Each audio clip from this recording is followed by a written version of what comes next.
അസ്സലാമു അലൈക്കും വറഹ്മത്തുള്ളാഹി. സഹോദരങ്ങളെ, കേരള മുസ്ലിങ്ങൾക്കിടയിലെ പൊതുശല്യമായി മാറിക്കൊണ്ടിരിക്കുന്ന ഒരു പ്രഭാഷകനാണ് മൂത്തയിടത്തുകാരൻ റഹ്മത്തുള്ള കാസിമി. കഴിഞ്ഞ 4-5 വർഷങ്ങളായി അയാൾ പറഞ്ഞുകൊണ്ടിരിക്കുന്ന വിഡ്ഢിത്തരങ്ങൾ, അബദ്ധങ്ങൾ, വഷളത്തരങ്ങൾ, തെറിയ വിഷയങ്ങൾ ഇതെല്ലാം കേരള മുസ്ലിങ്ങൾക്കിടയിൽ വലിയ ചർച്ചയാണ്. പക്ഷേ വിരോധാഭാസം എന്ന് പറയട്ടെ, ഈയിടെയായി അയാൾ പുലമ്പിക്കൊണ്ടിരിക്കുന്ന അബദ്ധങ്ങൾ, വഷളത്തരങ്ങൾ, തെറിയ അഭിഷേകങ്ങൾ ഇതിനെല്ലാം വർഷങ്ങൾക്ക് മുമ്പ് അയാൾ തന്നെ മറുപടി പറഞ്ഞു വച്ചിട്ടുണ്ട്. ഒരുതരം ഭ്രാന്തനെ പോലെ, വെളിവ് കെട്ടവനെ പോലെ, ലക്കും ലഗാനുമില്ലാതെ വായിൽ തോന്നിയതെല്ലാം അയാൾ പറഞ്ഞുകൊണ്ടിരിക്കുകയാണ്. അതുകൊണ്ട് തന്നെ ഈ റഹ്മത്തുള്ള കാസിമിയുടെ സംസാരത്തെ നമുക്ക് 2ആയി തരംതിരിക്കാം. 1 വെളിവുള്ള കാലത്ത് സംസാരിച്ചതും 2 വെളിവ് കെട്ടതിന് ശേഷം സംസാരിച്ചതും. വെളിവുള്ള കാലത്ത് ഇയാൾ കേരള മുസ്ലിങ്ങൾക്ക് ഒരുവിധം സ്വീകാര്യനായിരുന്നു. എന്നാൽ ഈ വെളിവ് കെട്ട കാലത്ത് ഇയാളുടെ സംസാരങ്ങൾ അലോസരപ്പെടുത്തിക്കൊണ്ടിരിക്കുന്നത് ഇയാളുടെ ആദർശ എതിരാളികൾക്കല്ല, മറിച്ച് സ്വന്തം പ്രസ്ഥാനത്തിന്, സ്വന്തം നാട്ടുകാർക്ക്, സ്വന്തം കുടുംബക്കാർക്ക്, സ്വന്തം കെട്ടിയോൾക്ക് പോലും ഇയാളുടെ സംസാരം അലോസരമുണ്ടാക്കുന്നു എന്ന് ഇയാൾ തന്നെ പല പ്രസംഗത്തിലും തുറന്നു പറഞ്ഞിട്ടുണ്ട്. എന്തായാലും വെളിവുള്ള കാലത്ത് ഇയാൾ നടത്തിയ ഒരു സംസാരത്തിൽ നിന്നും തുടങ്ങാം നമുക്ക്. 2 വലിയ ആളുകൾ, ഒരാള് ഖുത്ബി മുഹമ്മദ് മുസ്ലിയാർ, അവർ ആ മഹാൻ കേരളത്തിലെ സുന്നത്യമായത്തിന്റെയും സമസ്തയുടെയും മഹാനായ നേതാവാണ്. ഒരാൾ KM മൗലവി, കേരളത്തിലെ മുജാഹിദിന്റെ ജീനിയസ് എന്ന് പറയാവുന്ന ഒരു നേതാവ് ഉണ്ടായിട്ടുണ്ടെങ്കിൽ അത് KM മൗലവിയാണ്. 2 ആൾ കോഴിക്കോട്ട് വന്നാലും തങ്ങളെ വരെ പാർക്കും. ഖുത്ബി മുഹമ്മദ് മുസ്ലിയാർ കോഴിക്കോട്ട് വന്നാൽ തങ്ങളുടെ മാളികയിലാണ് താമസിക്കുക. KM മൗലവി, മുജാഹിദിന്റെ ശില്പിയായ KM മൗലവി കോഴിക്കോട് വന്നാലും തങ്ങളുടെ മാളിക തന്നെ താമസിക്കുക. 2 ആളും. ഇത് ചരിത്രത്തിലെ കൗതുകകരമായ, ഇന്ന് പറഞ്ഞാൽ നമ്മളെ എവിടെ എത്തി നിൽക്കുന്നു എന്ന് നമുക്ക് അറിയാൻ മാത്രമുള്ള വിധത്തിൽ നമുക്ക് ചിന്തിക്കാവുന്ന ഒരു വിശാലമായ ഒരു മനസ്സ് നഷ്ടപ്പെട്ടതിന്റെ ഒരു ഉദാഹരണമാണ്. ഇതിന്റെ അർത്ഥം ആരും ആരുടെ ആശയവും വലിച്ചെറിയണമെന്നല്ല, മനുഷ്യരായി കാണുന്നതിലും മുസ്ലിമീങ്ങളായി കാണുന്നതിലുമൊക്കെ അവർക്ക് ചില പ്രത്യേകമായ രീതി ഉണ്ടായിരുന്നു എന്ന് പറയാൻ വേണ്ടിയാണ് ഞാൻ പറയുന്നത്. എന്റെയോ നിങ്ങളെയോ താല്പര്യമല്ല ഇവിടെ ജയിക്കേണ്ടത്, ഒരു മഹാനിലൂടെ ലോകത്തിന് കിട്ടിയ സത്യസന്ധമായ വിവരണമാണ്. ഇത് ആർക്കെങ്കിലും സംശയം ഉണ്ടെങ്കിൽ അവർ ഈ കൊല്ലം തന്നെ എന്നോട് ചോദിക്കണം. എന്തിനാ ഞാൻ അങ്ങനെ പറഞ്ഞെന്നറിയോ? ഇതിലെ പല സാക്ഷികളും ഇന്ന് ജീവിച്ചിരിപ്പുണ്ട്. ഒരു 4 കൊല്ലം കഴിഞ്ഞിട്ട് ആരെങ്കിലും എന്നെ വിസ്തരിച്ചാൽ എനിക്ക് സാക്ഷി തരാൻ കഴിയില്ല. ഇതിനൊക്കെ സാക്ഷി ഇന്നുണ്ട്. ബാഫക്ക് തങ്ങൾ ഖുത്ബി മുഹമ്മദ് മുസ്ലിയാരെ സ്വന്തം വീട്ടിൽ അതിഥിയായി സ്വീകരിച്ചത് കണ്ട സാക്ഷികൾ ഇന്നുണ്ട്. ബാഫക്ക് തങ്ങൾ മുജാഹിദ് വിഭാഗത്തിലെ കേരളത്തിലെ ശില്പിയായ KM മൗലവിയെ വീട്ടിൽ അനവധി തവണ അതിഥിയാക്കിയിരുന്നതിന് സാക്ഷിയായ ആളും ഇന്ന് ജീവിച്ചിരിപ്പുണ്ട്. കുറച്ചു കൊല്ലം കഴിഞ്ഞാൽ പിന്നെ അതിൽ കഴിയൂല. മുജാഹിദ് വിഭാഗത്തിന്റെ പ്രഗത്ഭ നേതാവ് NB അബ്ദുസ്സലാം മൗലവി തങ്ങളുടെ ഏറ്റവും അടുത്ത കൂട്ടുകാരനായിരുന്നു. ഇതൊക്കെ തങ്ങളെ സംബന്ധിച്ചിടത്തോളം വിശാലമായ മനസ്സാണ്. എന്നാൽ ഞാൻ പറഞ്ഞില്ലേ, MK ഹാജി വന്നാലും ആ കൂട്ടത്തിൽ നിന്ന് ഹജ്ജ ചെല്ലേണ്ടി വരും. പിന്നെ അത് ഹജ്ജ ചെല്ലൂല എന്ന് പറയാൻ അവർക്ക് പറ്റില്ല. അതാണല്ലോ ഞാൻ നേരത്തെ നിങ്ങളോട് പറഞ്ഞു, ബഹുമാനപ്പെട്ട പൂക്കോയത്തങ്ങളുടെയും ഒരു രീതി ഇങ്ങനെ തന്നെയായിരുന്നു. പൂക്കോയത്തങ്ങൾ മഅ്മൂമായി, KM മൗലവി ഇമാമായി നിസ്കരിച്ചു. എന്നിട്ട് കേരളത്തിൽ മുജാഹിദ് വിഭാഗത്തിന്റെ ജീനിയസ് എന്ന് പറയാൻ ഒരാളുണ്ടെങ്കിൽ ആ നേതാവ് KM മൗലവിയാണ്. KM മൗലവി തങ്ങൾ മഅ്മൂമാണ് എന്നത് പരിഗണിച്ചുകൊണ്ട് KM മൗലവി മുന്നോട്ടോടി. ഇതൊക്കെ ചരിത്രത്തിലെ അനർഘമായ സാക്ഷ്യങ്ങളാണ്. ഇന്ന് നമ്മൾ ചുരുങ്ങിയിട്ട് നമ്മളൊരു കല്യാണത്തിന് വിളിക്കണമെങ്കിൽ പോലും ഇന്ന് ആളെ എണ്ണും. മിക്കവാറും 3-4 കൊല്ലം കഴിഞ്ഞാൽ നമ്മൾ പെണ്ണുങ്ങളും കുട്ടികളും തന്നെ കല്യാണം കഴിക്കേണ്ടി വരും. 2-3 കൊല്ലം ഇങ്ങനെ പോകും. പിന്നെ നമ്മൾ പെണ്ണുങ്ങൾ കുട്ടികളെ നമ്മളാണ് ഉണ്ടാക്കിയിട്ട് നമ്മൾ തന്നെയാണ് മുണങ്ങുന്ന അവസ്ഥയിൽ ഉണ്ടാവുക. അവിടത്തേക്ക് നമ്മൾ ചെറുതായതിന്റെ വള്ളി വെട്ടാനാണ് അള്ളാഹു റഹ്മത്തുള്ളാക്ക് നാവ് തന്നത്. അത് ഞാൻ വെട്ടുതന്നെയാണ്. അത് വെട്ടിയത് ശരിയാക്കിയാലേ ഉമ്മത്തിന് എന്നാവുള്ളൂ. ഈ വിശാല മനസ്കതയാണ് ലോകം സ്വീകരിച്ചത്. ഇത് വെളിവുള്ള കാലത്ത് സംസാരിച്ചതാണ്, വർഷങ്ങൾക്ക് മുൻപ്. എന്തൊക്കെയാണ് പോനെ ഈ ക്ലിപ്പിൽ പറഞ്ഞത്? കേരളത്തിലെ ആദ്യകാല മുജാഹിദ് നേതാവായ KM മൗലവിയും കേരളത്തിലെ സമസ്തയുടെ ആദ്യകാല നേതാക്കളായ ഖുത്ബി മുഹമ്മദ് മുസ്ലിയാർ, ബാഫക്കി തങ്ങൾ, പൂക്കോയ് തങ്ങൾ ഇവരും തമ്മിലുണ്ടായിരുന്ന മനോഹരമായ സൗഹൃദത്തിനെ കുറിച്ച് ഇവൻ വാഴ്ത്തി പറയണ്, കുറ്റപ്പെടുത്തി പറയില്ല, വാഴ്ത്തി പറയണ്. ആ നേതാക്കന്മാരുടെ വിശാലമായ മനസ്സ് നമുക്ക് നഷ്ടപ്പെട്ടു എന്നാവും പറയണത്. ഈ കാലഘട്ടത്തിൽ അത് നഷ്ടപ്പെടുത്തിയില്ല. ഇവന്റെ പങ്ക് എത്ര എന്നുള്ളത് ഞാൻ വരുന്നുണ്ട് ഇൻഷാ അല്ലാഹ്. എന്നിട്ട് പറയാണ്, ആർക്കെങ്കിലും ഈ വിഷയത്തിൽ വല്ല സംശയം ഉണ്ടെങ്കിൽ ഇപ്പൊ ചോദിച്ചോളി, 4 കൊല്ലം കഴിഞ്ഞാൽ പിന്നെ ചോദിച്ചാൽ കിട്ടൂലെന്ന്. 4 കൊല്ലം കഴിഞ്ഞാൽ പിന്നെ ഈ പരുവത്തിലാവും എന്നുള്ളത്, ഈ തീജാനി ശൈത്താമ്പന്റെ തലയിൽ കയറി എന്നുള്ളത് എനിക്ക് മുൻകൂട്ടി മനസ്സിലായിരുന്നെന്ന് അറിയില്ല. ഏതായാലും അതും പറഞ്ഞു വെച്ചിട്ടുണ്ട്. 4 കൊല്ലം കഴിഞ്ഞാൽ പിന്നെ ഇക്കോലത്തിൽ കിട്ടൂല, തെളിവൊന്നും ഇക്കോലത്തിൽ കിട്ടൂല. പറഞ്ഞ് എത്രത്തോളം അതിന്റെ മഹത്വം പറയണമെന്ന് അറിയോ?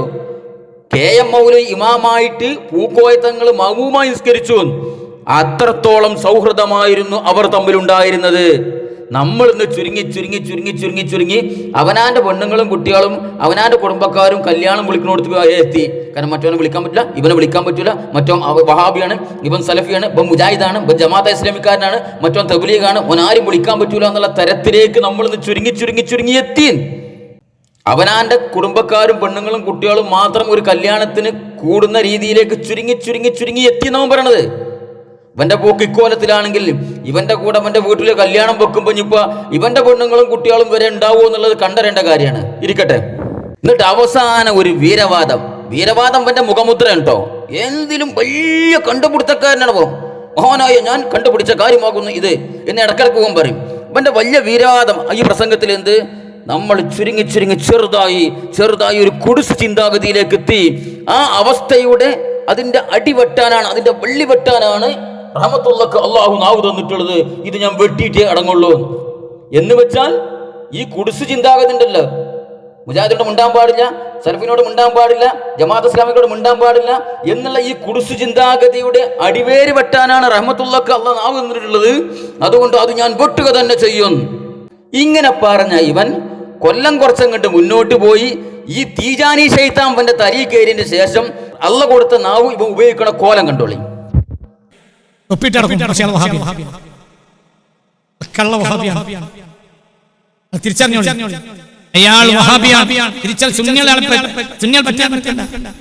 നടക്കുന്ന ഒരു മുസ്ലിം എം പി ഉണ്ട്,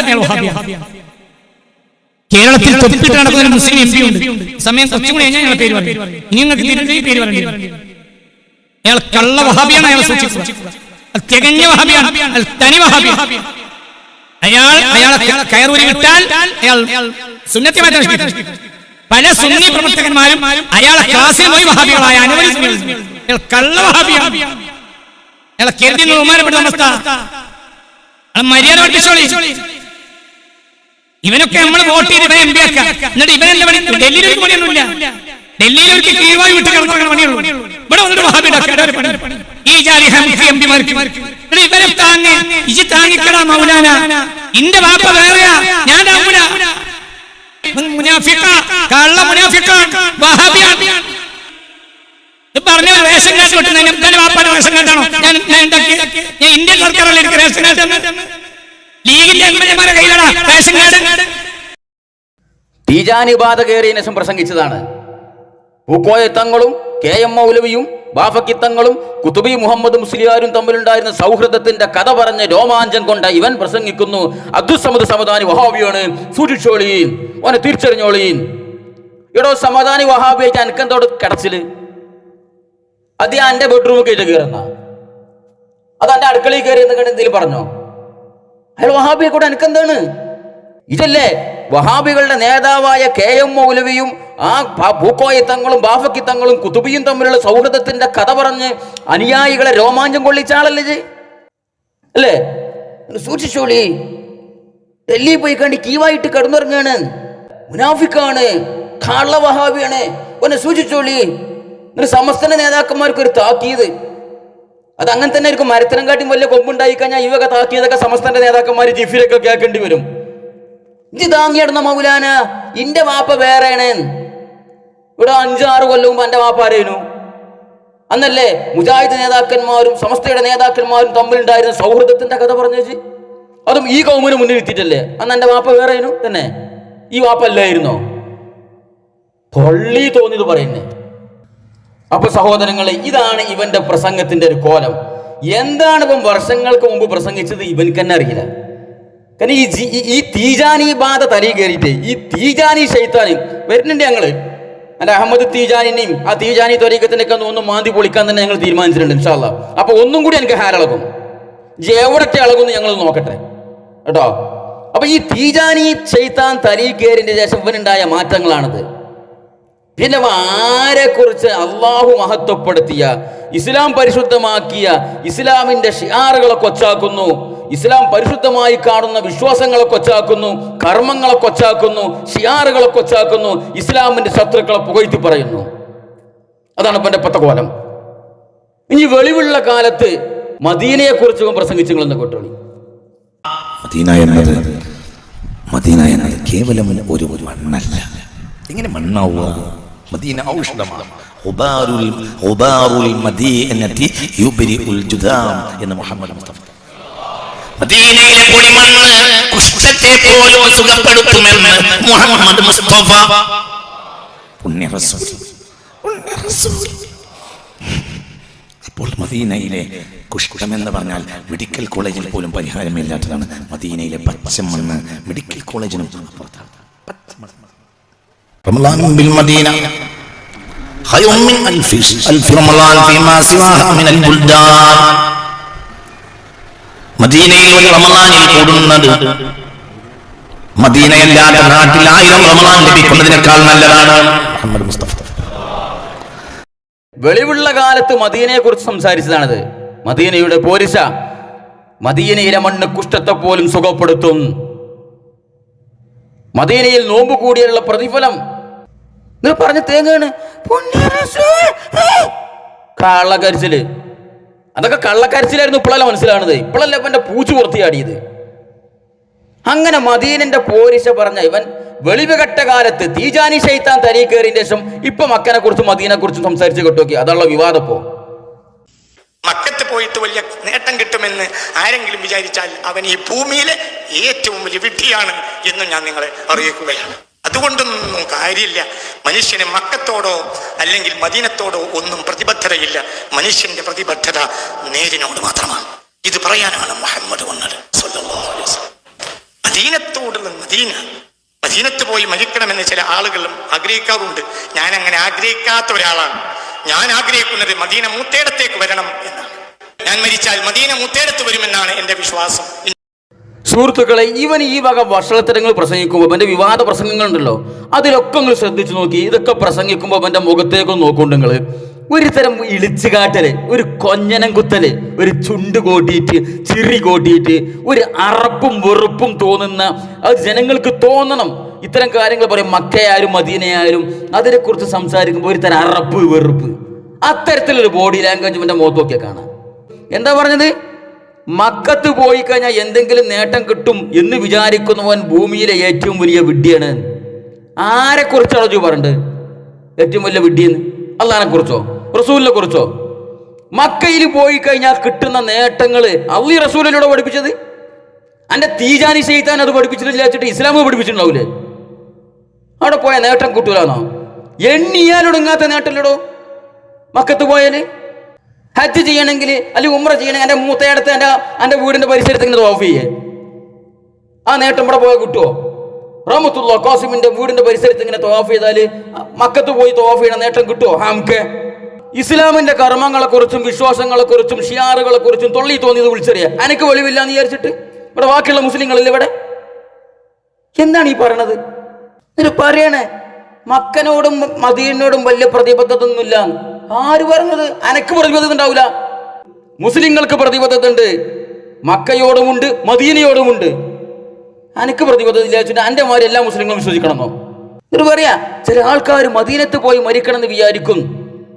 ഞാൻ വിചാരിക്കുന്നത് മദീന മൂത്തയിടത്തേക്ക് വരുന്നെന്നാണെന്ന്. വരും മിക്കവാറും മൂത്തയിടത്തേക്ക് കുതിരവട്ടത്തിന്റെ ഒരു ബ്രാഞ്ച് അവിടെ കൊണ്ടുവരേണ്ടി വരും. മിക്കവാറും ഈ പോക്ക് പോകണമെങ്കിൽ മദീന എല്ലാം കണ്ടു വരിക, കുതിരവട്ടം വരുന്നുണ്ട് മൂത്തയിടത്തേക്ക്.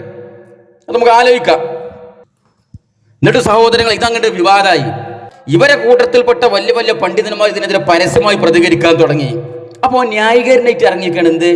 മദീനയുടെ സംസ്കാരം അല്ലെങ്കിൽ റസൂൽ കിടക്കുന്ന മദീനത്താണല്ലോ, ആ റസൂൽ എൻ്റെ അടുത്തേക്ക്, ആ റസൂലിന്റെ ആ സ്നേഹം ഹുബ് ഇഷ്ക് എൻ്റെ അടുത്തേക്ക് വരണം എന്നാണ്, മദീന മൂത്തയിടത്തേക്ക് വരണം എന്നതുകൊണ്ട് ഞാൻ ഉദ്ദേശിച്ചിട്ടുള്ളത്. സാഹിത്യപരമായ ഭാഷയിൽ പറഞ്ഞതാണ്. നേരെ ചെവ്വ പറഞ്ഞു കൊടുത്താൽ മനസ്സിലാകാത്ത കൗമ മുമ്പിലുള്ളത്. അറാന്ന് പറഞ്ഞു കൊടുത്താൽ തറാന്ന് കേട്ട് ഉറിയെന്ന് എഴുതുന്ന കൗമാണത്. തനി പൊട്ടന്മാരായ മന്ദബുദ്ധികളായ കൗമ്. അതുപോലെ തന്നെ പറയണേ നമ്മൾ ഇട്ടും ഇൻഷാ അല്ലാഹ്. ആ കൗമിനോട് അഞ്ഞ് പോകാൻ സാഹിത്യം പറയാൻ പോണത്. പിന്നെ അവൻ പറയണത് എന്താണ്? മക്കത്തും മദീനത്ത് പോയി കഴിഞ്ഞാൽ ഓലിന്റെ തലെടുക്കും, അത് പേടിച്ചിട്ടാണ്. അങ്ങനെയാണ് ഈ ബാക്കിയുള്ളവർക്കൊക്കെ ആ നിയമമുണ്ട്. എന്നാൽ അവരോട് പറഞ്ഞിട്ട് എനിക്ക് ഇങ്ങനെ പ്രതിസന്ധി ഉണ്ട്, എനിക്ക് മക്കത്തും മദീനത്ത് പോകാൻ ആഗ്രഹമില്ലായിട്ടല്ല, അവിടുത്തെ ഗവൺമെന്റിന്റെ തലെടുക്കുന്നു പേടിച്ചിട്ടാണ്, നിങ്ങൾ പോയിക്കോളി എന്നല്ല പറയേണ്ടത്. അതിനു പകരം മക്കൾക്കും മദീനക്കും ഒരു പോരിശിയില്ല എന്നുള്ള കോലത്തെ അടച്ചട ആക്ഷേപിച്ചു. അവിടെ പോയാൽ പുണ്യം കിട്ടും, എന്തെങ്കിലും നേട്ടം കിട്ടുമെന്ന് വിചാരിക്കണം, മഹാവിദ്യയാണ് എന്ന്. ഇവൻ തലക്ക് വെളിവുണ്ടോ ഇല്ലേ നിങ്ങൾ പറയും. തീർന്നിട്ടില്ല സഹോദരങ്ങളെ. അത് കഴിഞ്ഞു. പിന്നെ ഇമാം മഹദിയെ കുറിച്ചാണ് ഇവന്റെ അടുത്ത വിടുവായത്തം. കേട്ടോക്കി. ഇമാം മഹദി വന്നാൽ മഹദി ഇമാമിന്റെ ഏറ്റവും വലിയ ശത്രുക്കൾ അറബികളായിരിക്കും. ഇതൊക്കെ പഠിച്ചോളൂ. ഇമാം മഹദിയുടെ ഏറ്റവും വലിയ അനുയായികൾ ഇന്ത്യയിലെ ഹിന്ദു ജനങ്ങളായിരിക്കും. ഇതൊക്കെ നിങ്ങൾ എഴുതി വെച്ചോളൂ. നിങ്ങളുടെ പല സംഘടനകളും മഹദി ഇമാമിനെതിരായിരിക്കും. കൂട്ടത്തിൽ ഞാൻ പറയാണ്, മഹദി ഇമാമിന്റെ കൂടെ നിൽക്കുക ഇന്ത്യയിലെ കോടിക്കണക്കായ ഹിന്ദുക്കളായിരിക്കും. മുസ്ലിം സംഘടനകളിൽ ഭൂരിപക്ഷവും മഹദി ഇമാമിനെതിരായിരിക്കും. ആരുടെയും പിന്നാലെ നടന്നിട്ട് ആയുസ് കളയണ്ടട. അള്ളാഹുവിനെയും റസൂലിനെയും അനുവർത്തിച്ച് മുന്നോട്ട് പോയിക്കോ. മഹദി ഇമാം വന്നാൽ നിങ്ങളുടെ ചിന്തകളെ മുഴുവനും അട്ടിമറിക്കും. ഹിന്ദു ജനങ്ങളിൽ ഭൂരിപക്ഷവും മഹദി ഇമാമിന്റെ അനുയായികളായിരിക്കും. എന്തുകൊണ്ട്? അവർ ശുദ്ധരായ മനസ്കരാണ്. അവർ BJP ആണെങ്കിൽ പോലും മനസ്സ് ശുദ്ധമാണ്. ആരെങ്കിലും അവരെ തെറ്റിദ്ധരിപ്പിക്കുമ്പോൾ മാത്രമാണ് അവർ തെറ്റിദ്ധരിക്കുന്നത്. നിങ്ങൾ ശരി പറഞ്ഞു കൊടുക്കൂ. ഒരു മുസ്ലിമിനെ ശരി പറഞ്ഞ് ബോധ്യപ്പെടുത്താൻ പ്രയാസമാണ്, ഒരു ഹിന്ദുവിനെ ശരി പറഞ്ഞ് ബോധ്യപ്പെടുത്താൻ എളുപ്പമാണ്. എന്തുകൊണ്ട്? മലിനമാക്കപ്പെടാത്ത മനസ്സാണ് ഹിന്ദുവിന്റെ മനസ്സ്. എന്തൊക്കെയാണ് ഈ ഹംകി വിളിച്ചു പറയണത്? അറബികളായിരിക്കും മഹദിയുടെ ഏറ്റവും വലിയ ശത്രുക്കൾ, ഒന്നാമത്തെ പൊട്ടത്തരം. ഇന്ത്യയിലെ കോടാനുകോടി ഹിന്ദുക്കളായിരിക്കും മഹദിയുടെ ഏറ്റവും വലിയ അനുയായികൾ, രണ്ടാമത്തെ പൊട്ടത്തരം. ഇതൊക്കെ ആര് പറഞ്ഞു? ഓൻ പറഞ്ഞു. ഓന്റെ മണ്ടിയിൽ ശൈത്താട്ട് കൊടുത്ത ഇൽഹാം. അത് ഏത് ശൈത്താനാണോ? തീജാനി ശൈത്താനാണോ വേറെ ഏതും ശൈത്താനോ എന്നറിയില്ല. ഓനാണ് പറയുന്നേ. കുറച്ച് അന്തം കമ്മി കുഞ്ഞാപ്പളെ മുന്നിലിട്ടി കഴിഞ്ഞാൽ തൊള്ളി തോന്നിയതാണ് പറയുന്നേ. ഹിന്ദുക്കളാണ് മഹദിയുടെ. അവർ ഹിന്ദുക്കൾ എന്ന് പറഞ്ഞ് നിർത്തിയില്ല. BJP-ക്കാരാണെങ്കിൽ പോലും സംഘികളെ മനസ്സ് നമുക്കറിയില്ല സഹോദരങ്ങളെ. അത് അറിയാത്ത ആരവിടെ? സംഘികളും പിന്നെ അവനെ പോലത്തെ സംഘികളെ താങ്ങി നടക്കുന്ന ആളുകളും അല്ലാത്തവർക്കൊക്കെ സംഘികളെ മനസ്സറിയാം. ആ സംഘികളാണെങ്കിൽ പോലും അവരുടെ മനസ്സ് വളരെ ശുദ്ധ മനസ്സാണ്. അതുകൊണ്ടാണ് അവർ മഹദിന്റെ അനുയായികളായി മാറുക. എന്നിട്ട് പോകാൻ പറയാ, ഒരു ഹിന്ദുവിനെ ശരി പറഞ്ഞ് ബോധ്യപ്പെടുത്താൻ വളരെ സുഖമാണ്, ഒരു മുസ്ലിമിനെ ശരി പറഞ്ഞ് ബോധ്യപ്പെടുത്താൻ വളരെ പ്രയാസമാണ്. ആ ഹിന്ദു ഞാറസേരനാണെങ്കിലും ഓനെ ശരി പറഞ്ഞ് ബോധ്യപ്പെടുത്താൻ വളരെ സിമ്പിളാണ്. കാരണം അവന്റെ മനസ്സ് മലിനമാകാത്ത മനസ്സാണ്. എന്നാൽ അവിടുത്തെ മുസ്ലിമിന്റെ മനസ്സോ അത് മലിനമായ കുഷ്ഠം തറഞ്ഞ വൃത്തികെട്ട മനസ്സാണ്. അപ്പൊ ആർക്കും വേണ്ടി ഈ കൊയലൂത്ത് നടത്തുന്നത്? ഇവിടെ എനിക്ക് ഏതെങ്കിലും സംഘികൾ അച്ചാരം തന്നിട്ടുണ്ടെങ്കിൽ അതിന് നന്ദി കാണിച്ചോ, വാലാട്ടി കാണിച്ചോ. എന്തിനാണ് ഈ മുസ്ലിം സമുദായത്തിന്റെ അവരുടെ വിശ്വാസത്തെ, അവരുടെ ആചാരത്തെ, അവരുടെ ഷിയാറുകളെ, അവർ പരിശുദ്ധമായി കാണുന്ന സാധനങ്ങൾ നീ എന്തിനാണ് നീ പരിഹസിക്കുന്നത്? അത് പരിഹസിച്ചാൽ ഞങ്ങൾ എന്തെങ്ങനെ കേട്ടിക്കുന്ന ഈ വിചാരിച്ചത്? ഞങ്ങൾക്ക് സംഖ്യകൾ വല്ല ഓഫറും ചെയ്തിട്ടുണ്ടെങ്കിൽ അതിന് മുഴുങ്ങിക്കോ, നക്കിക്കോ, നന്ദി കാണിച്ചോ, ഞങ്ങൾക്ക് പ്രശ്നമുള്ള കേസല്ല. ഞങ്ങൾ അങ്ങനെ ഒരുപാട് കുലംകുത്തികളെ, ചേക്കുട്ടി പോലീസുമാരെ ഞങ്ങൾ കണ്ടിട്ടുണ്ട്. മനസ്സിലായോ? പക്ഷെ മുസ്ലിം സമുദായത്തിന്റെ മെക്കിട്ട് കയറാൻ നിൽക്കണ്ടേ സുഹൃത്തുക്കൾ? ഇവ യാദൃശികമായിട്ട് എപ്പോഴെങ്കിലും ഒരു ബാധ കയറിയിട്ട് പറയണ അബദ്ധങ്ങളല്ലത്. ഇവ ഇസ്ലാമിനും ഇസ്ലാമിന്റെ ഷിയാറുകളെയും മുസ്ലിങ്ങൾ മഹത്തരമായി കാണുന്ന സാധനങ്ങളെയും പുച്ഛിച്ച് പരിഹസിക്കുക എന്നുള്ളത് ഇവന്റെ ശീലാണ്. പരിശുദ്ധ കഅബയെ കുറിച്ച് ഇവൻ പറഞ്ഞത് കേട്ടോക്കി. അത് മുമ്പ് ഒരു വിവാദമായതാണല്ലോ. ആ നബീനെ കൂടെ വന്നവര് നിങ്ങളും ഇനിയും പോലത്തെ മനുഷ്യന്മാരല്ലായിരുന്നു, ബുദ്ധിയുള്ളവരായിരുന്നു. അവർക്ക് ഇത് മണ്ണും കല്ലുമാണ്, ഇതൊരു കുന്തം അല്ലാന്ന് അവർക്കറിയാം. ഓരോട് പോയി എടാ മണ്ണും കല്ലും പൊളിഞ്ഞാടിയിട്ട് തിരിഞ്ഞു നോക്കിയോ? ആ മനുഷ്യന്റെ ഉമ്മാനെ കൊണ്ടുവന്നാക്കിയിട്ടല്ലേ അതുണ്ടാക്കിയത്? ആയിരക്കണക്കായ നബിമാര് തിരിഞ്ഞു നോക്കിയോ? എന്താണടാ പൊട്ടന്മാരെ പോലെ ഇരിക്കണത്? എടാ ഇത്ര കൊല്ലം ഈ കഅബ ആയിരക്കണക്കായ കൊല്ലം പൊളിഞ്ഞാടി കടന്നിട്ട് ഒരാൾ തിരിഞ്ഞു നോക്കിയോ? പറയടാ പോട്ടന്മാരെ പോലെ ഇരിക്കാതെ. ഈ എത്ര നബിമാര് ഇവിടെ ഉണ്ടായടോ? തിരിഞ്ഞു നോക്കിയോ? ഇബ്രാഹിം അടക്കം തിരിഞ്ഞു നോക്കിയോ? അല്ല വലിയ ആളായി താങ്ങി പിടിച്ച് പറയണ്ടല്ലോ ഇബ്രാഹിം. തിരിഞ്ഞു നോക്കിയോ? സുഹൃത്തുക്കളെ, എന്തിനെ കുറിച്ചാണ് ഇവൻ ഈ പറയണത്? ഇവന്റെ വീടിന്റെ കക്കൂസിനെ കുറിച്ചല്ലത്. മുസ്ലിങ്ങൾ ആദരവോടെ കാണുന്ന പരിശുദ്ധ കഅബയെ കുറിച്ച്. അത് വെറും കല്ലും മണ്ണും അല്ലേ? എത്ര ലാഭം! അതൊക്കെ പറയണമെങ്കിൽ ഇവൻ ഈമാനിന്റെ ഒരു കണിക അവൻ്റെ ഉള്ളിൽ ഉണ്ടാവും. അത്രത്തോളം ഇസ്ലാമിനോട് വെറുപ്പുള്ള ഒരാൾ അങ്ങനെ പ്രയോഗിക്കുള്ളൂ. ഒരു മഹാനായ ഇബ്രാഹിം നബി അലൈഹി ഇസ്ലാമിനെ കുറിച്ച് ഇബ്രാഹിം അടക്കം തിരിഞ്ഞു നോക്കിയോ? ആരാണ് ഇബ്രാഹിം? എൻ്റെ അളിയാനോ തന്നെ? മഹാനായ ഇബ്രാഹിം നബി അലൈഹി ഇസ്ലാം ഒരു മുസ്ലിം ദിവസേന ഓർക്കുന്ന, ദിവസേന പ്രാർത്ഥിക്കുന്ന മഹാനായ നമ്മുടെ പിതാവ് ഇബ്രാഹിം നബി അലൈഹി ഇസ്ലാമിയെ കുറിച്ചാണ്. വലിയ ആളായി താങ്ങി പിടിച്ച് നടക്കുന്നുണ്ടല്ലോ ഇബ്രാഹിം. മൂപ്പരടക്കം തിരിഞ്ഞു നോക്കിയോ? പിന്നെ ഞങ്ങൾ ആരോടോ താങ്ങി പിടിച്ച് നടക്കേണ്ടത്? അന്നെ തന്നെ. ഈ വേസ്റ്റുകളിൽ വേസ്റ്റായ അന്നെയാണ് ഞങ്ങൾ താങ്ങി പിടിച്ച് നടക്കേണ്ടത്. അത് അന്നെ കൊണ്ടതൊക്കെ പറയണ ഈ അഹമ്മദ് തീജാനി എന്നുള്ള ശൈത്താനോ? ആരാ ഞങ്ങൾ താങ്ങി പിടിച്ച് നടക്കേണ്ടത്? മുസ്ലിങ്ങൾ. ഞങ്ങളെ മുസ്ലിങ്ങളുടെ ഹൃദയമാകുന്ന മാണിക്യ കൊട്ടാരത്തിലെ രാജാക്കന്മാരാണ് മഹാനായ ഇബ്രാഹിം നബി അലൈഹി സ്വലാം. ഞങ്ങൾ താങ്ങി പിടിച്ച് നടക്കൂലേ? ജൂതന്റെ അച്ചാരം പറ്റിയിട്ട് ഏതോ ഒരു അതിനെതിരെ കൊരക്കിണ്ടിച്ചിട്ട് ഞങ്ങൾക്ക് ഇബ്രാഹിം നബിനെ കുറിച്ച് ഞങ്ങൾ താങ്ങി പിടിച്ച് നടക്കൂലേ? ഇബ്രാഹിം അടക്കം ആരാ ഇബ്രാഹിം? ആരെ കുറിച്ചാണ് അവനീ പറഞ്ഞത്? ഇതാണ് സഹോദരങ്ങളെ ഇവന്റെ സംസാരത്തിന്റെ ശൈലി. മുസ്ലിങ്ങൾ പരിശുദ്ധമായി കാണുന്ന എല്ലാറ്റിനും പരിഹസിക്കുക, നിന്ദിക്കുക, കൊച്ചാക്കുക. എന്നിട്ട് മറുപുറത്ത് നിൽക്കുന്ന ഇസ്ലാമിന്റെ ശത്രുക്കളായ സംഖ്യകളെ പോലും സുഖപ്പെടുത്തി അവർ നല്ല മനസ്സിന്റെ ഉടമകളാണ്, അവർ മലിനമാക്കപ്പെടാത്ത മനസ്സാണ്, അവരങ്ങനെ പൊക്കി പറയാം. ഇതൊക്കെ ഒരു കൗമുവിന്റെ മുമ്പിലേക്കുള്ളത് കേട്ടിട്ട് ആ കൗമിന്റെ അവസ്ഥ ഞാൻ വരുന്നുണ്ട് ഇൻഷാ അല്ലാഹ്. ഇനി അത് കഴിഞ്ഞു. ഇന്ന് നല്ല പ്രവാചകന്മാരുടെ കാലം മുതൽ ലോകത്തെ ഇസ്ലാമിന്റെ ഏറ്റവും വലിയ ശത്രുക്കളായ ജൂതന്മാർ, ആ ജൂതന്മാരെ മഹത്വപ്പെടുത്തി സംസാരിക്കുന്നവൻ കേട്ടോക്കി. ഇസ്രായേലിനെ നിങ്ങൾ കുറ്റം പറയരുത്. ഇസ്രായേലിന് ഇന്ന് ലോകത്തെ സൗകര്യങ്ങൾ ഉണ്ടെങ്കിൽ അത് ഇസ്രായേൽ കഷ്ടപ്പെട്ട് നേടിയതാ. ഞാൻ ഇസ്രായേലിൽ 10-25 വട്ടം പോയിട്ടുണ്ട്. ഒരു പോലീസുകാരൻ ഒരു പോലീസ് സ്റ്റേഷനിൽ ഇരിക്കുന്ന ഞാൻ കണ്ടിട്ടില്ല. ഒരു പട്ടാളക്കാരൻ ഇരിക്കുന്ന ഞാൻ കണ്ടിട്ടില്ല. ഡ്യൂട്ടി പോലീസ് സ്റ്റേഷനിൽ ഒരു കസേരയില്ലാത്ത ഒരു പോലീസ് സംവിധാനം ലോകത്തുണ്ടെങ്കിൽ ഇസ്രായേലിൽ. കമ്പ്യൂട്ടറിന്റെ മുന്നിൽ പണിയെടുക്കുന്ന ഒരാൾക്കൊരു കസേര ഉണ്ടാവും, പോലീസുകാർക്ക് ഒരു കസേര ഉണ്ടാവില്ല. അവർ ഓൺ ഡ്യൂട്ടി, പോലീസ് സ്റ്റേഷൻ കസേര ഉണ്ടാവില്ല. അവർ ഇന്റലിജന്റാ. അങ്ങനത്തെ ജനത നേടുമല്ലോ. നമ്മൾ വെറുതെ എന്തിനാ കുറ്റം പറയുന്നത്? കർമ്മം ചെയ്യുന്ന ഒരു ജനത നേടൂലേ?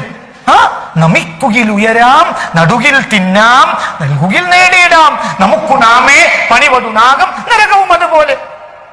നമിക്കുകിൽ ഉയരാം, നടുകിൽ തിന്നാം. നമ്മൾ നട്ടുപിടിപ്പിച്ചാൽ നമുക്ക് തിന്നാം. അവർ ലോകത്തെ മുഴുവൻ വെല്ലുവിളിച്ചു, ലോകം മുഴുവനും അവരറിയില്ലായി. അറബികൾ മുഴുവനും അവരെ ആക്രമിച്ചു.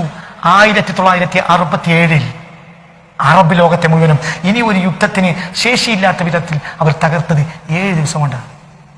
അത് ജൂതന്മാർ പറയുന്നത് അത് ഞങ്ങളെ ബദർ യുദ്ധമായിരുന്നു. 1967 പരിസരത്തെ മുഴുവനും അറബ് സമൂഹങ്ങൾ തകർത്ത് തരിപ്പണമാക്കി. എത്ര ദിവസം കൊണ്ട്? 7 ദിവസം, 6 ദിവസം, 6 ഡേ വാർ. 1967 6 ദിവസം, 6 ഡേ വാർ, 6 ദിവസം തകർത്ത് തരിപ്പണമാക്കി. എന്തുകൊണ്ട്? അവർക്ക് അവരുടെ ജനതയോട് കൂറുണ്ട്, അവർക്ക് അവരുടെ സംവിധാനത്തോട് കൂറുണ്ട്, അവർക്ക് അവരുടെ പ്രത്യയശാസ്ത്രത്തോട് ആത്മാർത്ഥനുണ്ട്. ഇസ്രായേൽ നിങ്ങൾ കുറ്റപ്പെടുത്തരുത്. ഇസ്രായേൽ ഇന്ന് ലോകത്ത് ഈ സൗകര്യം നേടിയിട്ട് അവർ കഷ്ടപ്പെട്ട് നേടിയതാണ്. അവർ ചതിച്ചും വഞ്ചിച്ചും നേടിയതാ ഈ ജൂത പരീക്ഷകള്. ഇസ്രായേൽ എന്നുകൊണ്ട് ഉദ്ദേശിക്കുന്ന അവരേ ഉള്ളോ? എന്നിട്ട് ഞാൻ 25 വർഷം പോയിട്ടുണ്ടാണ്ട് അതിന്റെ കൊണാണ് ഈ കാണുന്നത്. ആ 25 പ്രാവശ്യം പോയിന്റെ കൊണാണ് എൻ്റെ നാവിൻ്റെ ഉള്ളിൽ കൂടി എൻ്റെ വായി കൂടി പുറത്ത് ചാടിക്കൊണ്ടിരിക്കുന്നത്. ഞങ്ങൾക്ക് മനസ്സിലായിട്ടുണ്ട്, മുസ്ലിങ്ങൾക്ക് മനസ്സിലായിട്ടുണ്ട്. ഇതിപ്പോൾ ആരാളാണ്? മുസ്ലിങ്ങളെ വക്താവാണോ അതോ ഇസ്ലാമിന്റെ ശത്രുക്കളെ വക്താവാണെന്നുള്ള ജനങ്ങൾ സംസാരിച്ചു കൊണ്ടിരിക്കുള്ളത് ദിനേനെ എന്നോണം. അത് ഇസ്രായേലിൽ 25 പ്രാവശ്യം പോയിന്റെ ഗുണം തന്നെയാണത്. അപ്പൊ സുഹൃത്തുക്കളെ, ഇതാണ് ഇവന്റെ വായ, ഇവന്റെ വിഷയലപ്തമായ വാക്കുകൾ. മുനിസിപ്പാലിറ്റി കക്കൂസിന് ദിനംകാട്ടി നിലവാരമുണ്ടാവും. ഇത് സഹിക്കാൻ പറ്റാണ്ടായി സമസ്തന്റെ പണ്ഡിതന്മാർക്ക് തന്നെ. ഇവന്റെ കൂട്ടത്തിൽപ്പെട്ട പണ്ഡിതന്മാർക്ക്, പല വിഭാഗത്തിൽപ്പെട്ട പണ്ഡിതന്മാരെ ശക്തമായിട്ട് ഇതിനെതിരെ പ്രതികരിക്കാൻ തുടങ്ങി. കേട്ടോളി, ഇവന്റെ അതേ കൂട്ടത്തിൽപ്പെട്ട ഇവന്റെ വിഭാഗത്തിൽ സമസ്തയിൽപ്പെട്ട പണ്ഡിതൻ തന്നെ ഇതിനെക്കുറിച്ച് സംസാരിക്കുന്നത് കേട്ടോളി. ഞാൻ സൂചിപ്പിച്ചു വരുന്നത് മസീഹ് ദജ്ജാലിനെ കുറിച്ച്, ഇമാം മഹദിയെ കുറിച്ച് ഒക്കെ ഇപ്പോൾ നമ്മൾ അറിയുന്നൊരു ഉസ്താദിന്റെ പ്രഭാഷണം വന്നു. എന്തോ സംഭവിച്ചത്, എന്ത് കാരണം കൊണ്ട് അങ്ങനെ പറയുന്നു എന്ന് എനിക്ക് മനസ്സിലാവുന്നില്ല. ഒന്നുകിൽ എന്തെങ്കിലും ഓർമ്മക്കുറവോ അല്ലെങ്കിൽ ബുദ്ധിക്ക് തകരാറോ എന്തെങ്കിലും ഒരു പരീക്ഷണമോ അയാൾക്ക് സംഭവിച്ചിട്ടുണ്ട് എന്നതിൽ ഒരു സംശയമില്ല. ഇമാം മഹദിയെ വിശ്വസിക്കുന്നതും ഇമാം മഹദി തങ്ങളുടെ കൂടെ കൂടുന്നതും ബഹുദൈവാരാധകരായ നമ്മുടെ നാട്ടിലെ ആൾക്കാരാണ് എന്ന് പറയാന്ന് പറഞ്ഞാൽ ലോകത്ത് ഒരു മനുഷ്യനും ഒരു ഇമാമും ഒരു ആലിമും പറയാത്ത വാക്കാണത്. അത് എങ്ങനെ പറഞ്ഞു എന്നത് ഞാൻ അത്ഭുതപ്പെടുകയാണ്. എങ്ങനെ ആ വാക്കുകൾ നാവിലൂടെ വരുന്നു? എന്തെങ്കിലും ഒരു ശൈത്താനിയത്തായ ഫിത്ന അദ്ദേഹത്തിന്റെ മേൽ സംഭവിച്ചു കാണും. അങ്ങനെയാണെങ്കിൽ അള്ളാഹു സലാമത്ത് കൊടുക്കട്ടെ. കാരണം ഒരു അറിവുള്ള ഒരു മനുഷ്യൻ അങ്ങനെ പറയില്ല, ഒരു വിവരമുള്ള ഒരാൾ അങ്ങനെ പറയാൻ പാടില്ല, പറയൂല. എങ്ങനെ പറയാം? കേട്ടില്ല സഹോദരങ്ങളെ, കേട്ട് നിൽക്കാൻ കഴിയില്ലതൊന്നും എന്റെ പ്രസംഗമൊന്നും. അതുകൊണ്ട് പ്രതികരിച്ചു പോരണേ ഈ സിംസാറിലക്കൽ പോലത്തെ ആൾക്കാര്. എന്താ അദ്ദേഹം പറഞ്ഞത്? എന്തുകൊണ്ടാണ് ഇങ്ങനെ പ്രസംഗിക്കുന്നത് എന്ന് ആലോചിച്ചിട്ട് മനസ്സിലാവുന്നില്ല. ഒന്നുകിൽ അത് ഓർമ്മക്കുറവായിരിക്കും. ഓർമ്മക്കുറവ് എന്തായാലും അല്ല, ബാക്കിയുള്ള എല്ലാ കാര്യത്തിനും ഒരു നല്ല ഓർമ്മ ഉണ്ട്. അല്ലെങ്കിൽ എന്തോ ഒരു തകരാറ് ബുദ്ധിക്ക് സംഭവിച്ചു, അതാണ് കറക്റ്റ്. എന്തോ ഒരു ശൈത്താനിയത്ത് ഇവന് കൂടിയിട്ടുണ്ട്. ആ ശൈത്താനിയത്ത് തീജാനി ശൈത്താനിയത്ത്. ആ ശൈത്താനിയത്ത് തലയിൽ കയറിയ ശേഷം ഇവൻ എന്താണ് ഈ പ്രസംഗിച്ചു കൊണ്ടിരിക്കുന്നത് എന്നുള്ളത് ഇവൻ തന്നെ ബോധമല്ല. മനസ്സിലായോ? ഒന്ന് പ്രസംഗിക്കും, പിറ്റേ തിരുത്തി പറയും, പിറ്റേന്നൊരു വിശദീകരണമായിട്ട് വരും, അങ്ങനെ പറയുന്നേ. അപ്പൊ സഹോദരങ്ങൾ, ഇതുപോലെയുള്ള വിമർശനങ്ങൾ സ്വന്തം പാളയത്ത് നിന്ന് വന്നപ്പോ ഇതിനൊരു മറുപടി വന്നു. ആ മറുപടി എന്ന് കേട്ടേക്ക് ഭയങ്കര രസമാണത്. ഞാൻ ദജ്ജാലിനെ പറ്റി പറയുമ്പോൾ ആർക്കില്ലാത്ത അഭിപ്രായം എനിക്കുണ്ടായിട്ട് ഇന്ന അള്ളാഹു തആല നരകത്തിലിടാണെങ്കിൽ നിനക്കെന്താടാ മുഖ്യം? ഞാനല്ലേ നരകത്തിൽ ദജ്ജാല്? നിങ്ങൾ വിചാരിച്ച ദജ്ജാലല്ല ഞാൻ വിചാരിക്കുന്ന ദജ്ജാല് വേറെ ആളാണ്. നിങ്ങൾ വിചാരിക്കുന്ന ദാബത്തുൽ അർളല്ല ഞാൻ വിചാരിക്കുന്ന ദാബത്തുൽ അർള് വേറെയാണ്. ഇങ്ങനെ പോയാൽ നരകത്തൊക്കെ പോകണം. ആയിക്കോട്ടെ, ഞാൻ നരകത്ത് പോകാൻ നിനക്കും നിന്റെ പാപ്പാക്കും എന്ത് കുഴപ്പമുള്ളത്? ഞാൻ നരകത്ത് പോയാൽ നിനക്കെന്താ നഷ്ടം? ഞാൻ നരകത്ത് പോയാൽ ആയിക്കോട്ടെ, നിനക്കെന്താ നഷ്ടം? ഞാൻ എൻ്റെ റബ്ബിനായിട്ടല്ലേ, ഞാൻ എൻ്റെ റബ്ബിനുള്ള പ്രശ്നമല്ലേ? നരകത്ത് പോയാലും സ്വർഗത്ത് പോയാലും നിങ്ങൾക്കെന്ത്? ഞാൻ ദജ്ജാലിനെ കുറിച്ചും മഹദിനെ കുറിച്ചും കഅബയെ കുറിച്ചും പ്രവാചകന്മാരെ കുറിച്ചും മക്കനെ കുറിച്ചും മദീനത്തിനെ കുറിച്ചൊക്കെ ഇങ്ങനെ തോന്നി പറഞ്ഞുകൊണ്ടിരിക്കും. അനക്കെന്താടാ ഹംകയുണ്ട്? ഞാൻ നരകത്തിൽ പോയി കഴിഞ്ഞാൽ ഞാനല്ല പോണത്, ഇത് പോയിക്കോ. എന്നോട് ആരാ നരകത്തേക്ക് ചാടാൻ വേണ്ടി റെഡി ആയിക്കണമെങ്കിൽ എൻ്റെ വട്ടം പിടിച്ച് കണ്ട് കാസിമി ചാടല്ലേ നരകത്തേക്ക്, കാസിമി ചാടല്ലേ ഇറങ്ങി പരലോകത്തൊരു കുട്ടി ഉണ്ടാവില്ല, ചാടിക്കോ. പക്ഷെ ഈ സമുദായത്തിന് എന്തിനാ ഈ നരകത്ത് കൊണ്ടുപോകുന്നത്? എനിക്കും എൻ്റെ വാപ്പാക്കും എന്താ? ഒരു പണ്ഡിയൻ ചോദിക്കുകയാണ്, ഞാൻ അങ്ങനെയൊക്കെ പ്രസംഗിക്കും, എനിക്കും എൻ്റെ വാപ്പാക്കും എന്താ അവിടെ കേട്? കാരണം ഞാൻ ഇങ്ങനെയൊക്കെ പ്രസംഗിക്കണമെങ്കിൽ എനിക്ക് അതിനുള്ള ക്വാളിറ്റി ഉണ്ട്. എന്താ അവൻ്റെ ക്വാളിറ്റി പറയട്ടെ? എൻ്റെ മാർഗം ജനങ്ങളെ മുഴുവൻ ചീത്ത കേൾക്കുന്ന മാർഗമാണ്. അങ്ങനെ ഉണ്ടാവുമല്ലോ, എനിക്കത് വിഷയമല്ല. ആദ്യ കാലത്തൊക്കെ പ്രശ്നം ഉണ്ടായിരുന്നു, ചീത്ത തുടക്കിയ കാലത്ത്. ഇപ്പം ഇതെന്തായിരുന്നു, തോല് പോയി, തോലൊക്കെ കട്ടികൂടി. അപ്പോൾ പിന്നെ ഇനി എന്തില്ല, പ്രശ്നമില്ല. എനിക്ക് തൊലിക്കട്ടിയായിപ്പോയി. എന്തും കേൾക്കാം. നിങ്ങൾ എന്നെ പ്രശംസിച്ചാൽ എൻ്റെ ഉള്ളിൽ കയറൂല, നിങ്ങൾ എന്നെ വിമർശിച്ചാൽ എൻ്റെ ഉള്ളിൽ കയറാൻ ആദ്യം തൊലിക്കട്ടി. ഇതാണ് കാരണം. ഞാൻ പറഞ്ഞ ഈ ജനങ്ങളൊക്കെ മൊത്തം ചീത്ത കേൾക്കുന്ന മാർഗത്തിലാണ് ഞാനുള്ളത്. അങ്ങനെ മാർഗം ഉണ്ടാവും? ജനങ്ങൾ മൊത്തം തേടി പറഞ്ഞ ഒരു മാർഗം? ആദർശെതിരാളികൾ ചീത്തറിയും ചിലപ്പോ. ഇത് അവനാന്റെ കുടുംബക്കാരും പ്രസ്ഥാനം നാട്ടുകാരും അവനാന്റെ കൂട്ടത്തിൽപ്പെട്ട പണ്ഡിതന്മാരും മൊത്തം ചീത്തരണ ഒരു മാർഗം ഉണ്ടാവുമോ? ഇനി എങ്ങനെ ചീത്തറിഞ്ഞാലും കുഴപ്പമില്ല, എനിക്ക് ഭയങ്കര തൊലിക്കട്ടിയാണ്. ആ തൊലിക്കട്ടി കൊണ്ടാണ് ഞാനിതൊക്കെ ഇങ്ങനെ പറയണത്. ആദ്യമൊക്കെ എനിക്ക് കുറച്ച് ഉളുപ്പും മാനൊക്കെ ഉണ്ടായിരുന്നു. പിന്നെ ഇതെങ്ങനെ ഈ ചീത്ത കേട്ട് ഈ കൈൻ്റെ അറപ്പാണ് മാറി. ഇപ്പം എനിക്ക് ഭയങ്കര തൊലിക്കട്ടിയാണ്. അതുകൊണ്ട് എന്തും എന്നെ കുറിച്ച് പറഞ്ഞോളി, ഞാൻ ഇങ്ങനെ പോകും ഈ പോക്ക്. കാരണം എന്താ, ഞാൻ എന്ത് പറഞ്ഞാലും ഒരു കൗമ് മുമ്പിലുണ്ട്. എന്താണ് ആ കൗമിന്റെ ക്വാളിറ്റി? അതും പടം പറയട്ടെ. നിങ്ങളൊക്കെ പറയും കാസിമി തിരക്കടില്ല.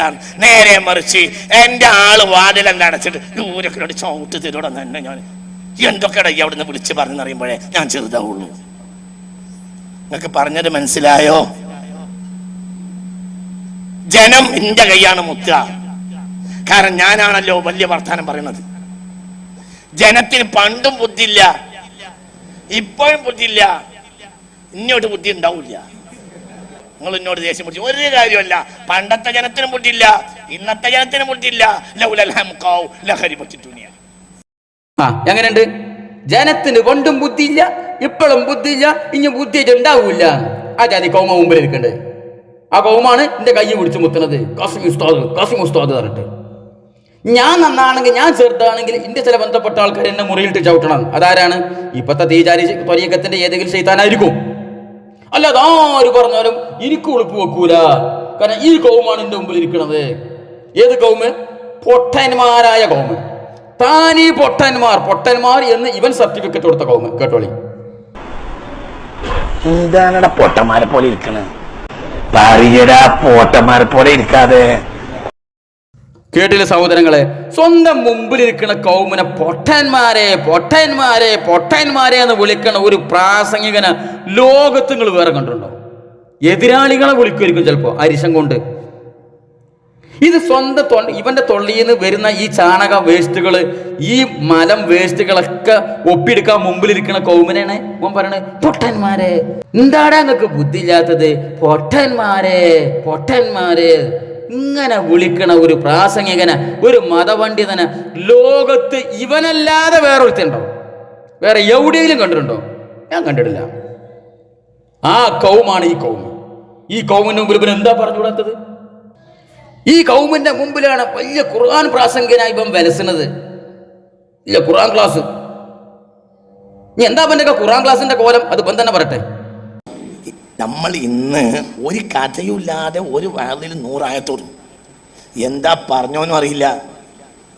പറ, കേട്ടോനൊന്നും അറിയേണ്ട ആവശ്യമല്ല, കേട്ടോൻ കേൾക്കാൻ വരില്ല. കേൾക്കാൻ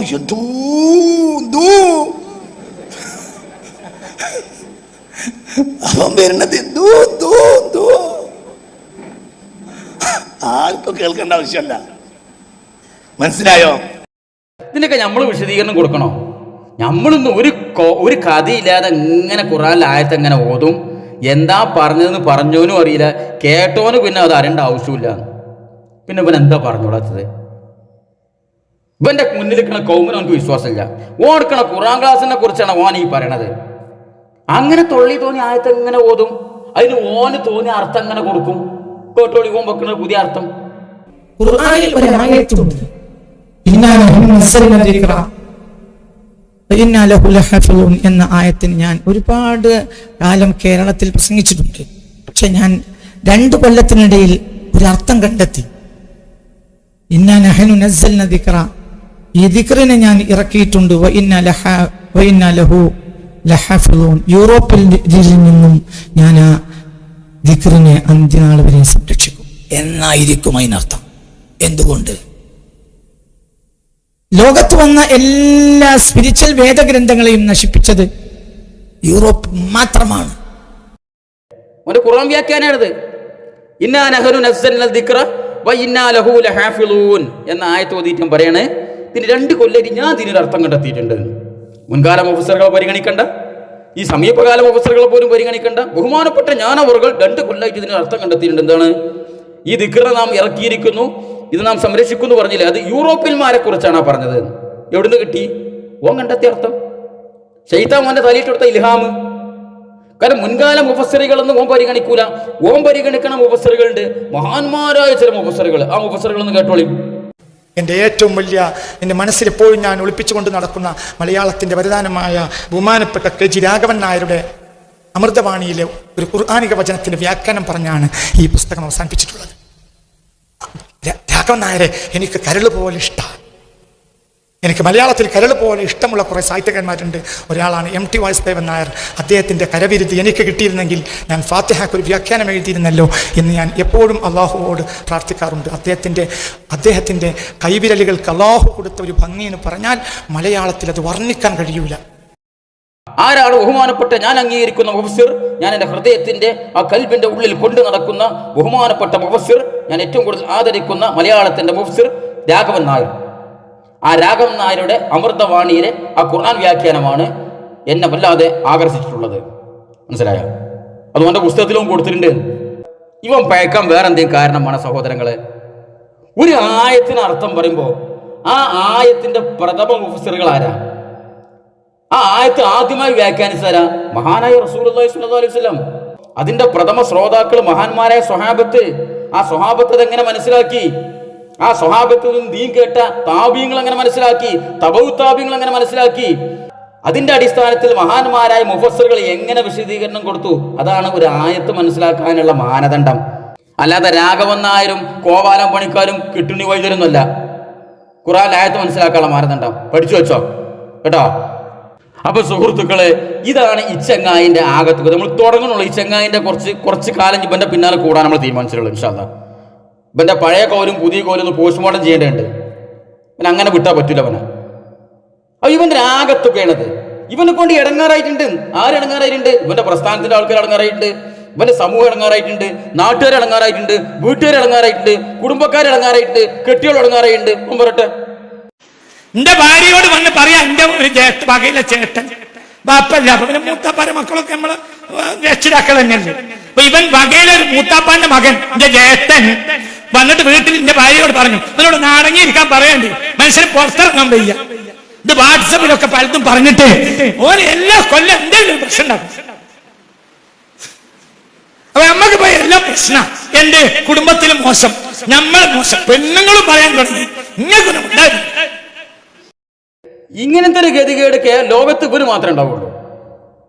ഏതൊരു പ്രസ്ഥാനത്തിന്റെ പ്രാസംഗികനാണെങ്കിലും പ്രബോധകനാണെങ്കിലും അവന് എതിർപ്പാളയത്തിൽ നിന്ന് എതിർപ്പുണ്ടാവും, ആദർശ വിരോധികളിൽ നിന്ന് എതിർപ്പുണ്ടാവും. സ്വന്തം പ്രസ്ഥാനത്തു നിന്നും, സ്വന്തം മഹലിൽ നിന്നും, സ്വന്തം നാട്ടുകാരുടെ നിന്നും, സ്വന്തം കുടുംബത്തിൽ നിന്നും, സ്വന്തം കെട്ടികളെടുത്തുനിന്നും വരെ എതിർപ്പുള്ള ഒരു സാധനം. ഈ സാധനം ഇക്കണ്ട പൊലമ്പല് മുഴുവൻ പൊലമ്പീട്ടും മറ്റേ കാക്ക മുണ്ടീരി ചേട്ടാ അരെ ഇഫ്രിക്കോയോ അച്ഛൻ ഇതര മുണ്ടിയത്തോളം വന്നിട്ടില്ല. പ്രതികരിക്കേണ്ട സമയമാണിത്. അയാൾക്ക് കേട്ട ഭാവല്ലത്. അയാൾക്ക് മുസ്ലിം ലീഗിനെ ചവിട്ടാനും പാണക്കാട് തങ്ങന്മാരെ തോണ്ടാനും ഇഷ്ടം പോലെ സമയമുണ്ടല്ലോ. അതിൻ്റെ ഇടയിൽ വഹാബികളെ തേടി പറയാനും. ഇക്കണ്ട തോന്നിയ സമയം പാളയത്തിന് ഒരുത്തം പ്രസംഗിച്ചിട്ട് കാമാന്ന് അയാൾ മുണ്ടിയിട്ടില്ല. എന്താ അയാൾക്ക് ഏർപ്പാട്? സ്വന്തം പാളയത്തിൽപ്പെട്ട പല പണ്ഡിതന്മാരും തിരിച്ചറിഞ്ഞു തുടങ്ങി എന്തോ കാര്യമായിട്ട് ബുദ്ധിക്ക് തകരാറ് സംഭവിച്ചിട്ടുണ്ട്. അങ്ങനെ എന്തെങ്കിലും സംഭവിച്ചിട്ടുണ്ടെങ്കിൽ എന്തെങ്കിലും ചികിത്സാ സഹായം വേണമെങ്കിൽ നമ്മളും തരും ഇൻഷാ അല്ലാഹ്. എൻ്റെ വക 1000 റുപ്യ ഞാൻ ഇപ്പൊ തന്നെ ഓഫർ ചെയ്യണം ഇൻഷാ അല്ലാഹ്. പൈസ ഉണ്ടായിട്ടൊന്നുമല്ല, എന്നാലും ഒരു പൊതു നന്മക്കും വേണ്ടിയിട്ടാണല്ലോ. അങ്ങനെ ഉണ്ടല്ലോ, റോഡ് സൈഡിൽ വീടിന്റെ മുമ്പിൽ പട്ടി എത്തി ഇടുന്നു കഴിഞ്ഞാൽ നമ്മൾ ആരെയും ഒരുത്തനെ വിളിച്ചാൽ കുഴിച്ചിടാൻ വേണ്ടി ചിലപ്പോൾ ഓനക്കൊരു പണിക്കൂലി കൊടുക്കുമല്ലോ. അങ്ങനെ കണക്കൂട്ടിയാൽ മതി. അത് പട്ടിനുള്ള ബഹുമാനം കൊണ്ട് ആദരവ് കൊണ്ടൊന്നുമല്ല. ബഹുമാനപ്പെട്ട പട്ടി അവരുടെ ശവസംസ്കാര ചടങ്ങിലേക്ക് എൻ്റെ വക എന്ന് പറഞ്ഞാൽ ആരും പറയില്ല, അതൊരു ശല്യം ഒഴിവാക്കാനാണ്. അതുപോലെ എൻ്റെ വക 1000 റുപ്യ ഞാൻ ഇപ്പൊ തന്നെ ഓഫർ ചെയ്യണം. എന്താണ് ഈ ചെങ്ങായിനെ കുറിച്ച് നമ്മൾ പറയേണ്ടത്? ഇതല്ലാതെ ആൾക്കാർ ചോദിക്കുകയാണ്, ഈ ചെങ്ങായി ഇക്കണ്ട തോന്നിയാസം മുഴുവൻ പ്രസംഗിച്ചിട്ടും മുമ്പിൽ കുറച്ച് കൗമുണ്ടല്ലോ, എത്ര ഓല കഥ ചോദിക്കാണ്. ആ കൗമിന്റെ കഥ പിന്നെ പറയണ്ട. റോട്ടിലൂടെ അപ്പിട്ട് നടക്കുന്ന മുഴുപിരാന്തന്മാരെ തരിയിലേറ്റി നടക്കുന്ന കൗമാണത്. പിന്നെ ഈ തൊപ്പിട്ട് നടക്കുന്ന അരപ്പിരാന്തന്മാരെ ആ കൗമിന്റെ മുമ്പിൽ എന്തും പറയാം. കാരണം കൗമ് പൊട്ടന്മാരാ നിബന്ധന പറഞ്ഞിട്ടുണ്ട്, ഒരു ബുദ്ധിയില്ല, നന്നാവൂല എന്ന് നിബന്ധന പറഞ്ഞിട്ടുണ്ട്. പക്ഷെ എല്ലാം ആ കൗമല്ല, അത് വിരലിലുണ്ടാവുന്ന സാധനങ്ങളുള്ളൂ. കേരള മുസ്ലിങ്ങൾ ബഹുഭൂരിപക്ഷം ഇവിടെ പുറത്തുണ്ട്. ഇവന്റെ ഈ തോന്നിയാസം അംഗീകരിക്കാത്ത ഇന്ത്യ രാജ്യത്ത് എന്തും പറയാൻ സ്വാതന്ത്ര്യം ഉണ്ടെന്ന് വിചാരിച്ചിട്ട് ഇസ്ലാമിനെ ഇങ്ങനെ വികലമാക്കി ചിത്രീകരിക്കുമ്പോൾ മുസ്ലിങ്ങൾ മിണ്ടാതിരിക്കുന്ന റഹ്മത്തുള്ള വിചാരിക്കണ്ട. ആ പേര് ഉച്ചരിക്കാൻ തന്നെ നമുക്ക് മടിയാണ്. കാരണം ആ പേരിന്റെ അർത്ഥം ഇവന്റെ സ്വഭാവം തമ്മിൽ ഒരു ബന്ധമില്ല. അപ്പൊ സുഹൃത്തുക്കളെ, ഇതാണ് ഈ സാധനം. ഇവനെ കുറിച്ച് ഇൻഷാ അല്ലാഹ് നമ്മൾ കുറച്ചു കാര്യങ്ങൾ കൂടി പറയാൻ പോകുന്നുണ്ട്. ഇൻഷാ അല്ലാഹ് വരും വീഡിയോകളിൽ നിങ്ങൾക്കത് പ്രതീക്ഷിക്കാം. ഇവന്റെ പഴയ കാലം, ഇവന്റെ പുതിയ കാലം, ഇവന് എങ്ങനെയാണ് ഇത് പറ്റിയെന്നുള്ളതും ഇവ എന്താണ് മുമ്പ് പറഞ്ഞത്, ഇപ്പൊ അതിനെതിരെ എന്താണ് പറഞ്ഞുകൊണ്ടിരിക്കുന്നത് ഇൻഷാ അല്ലാഹ് വരും വീഡിയോകൾ നമ്മൾ ചർച്ച ചെയ്യും. അസ്സലാമു അലൈക്കും വറഹ്മത്തുള്ളാഹി.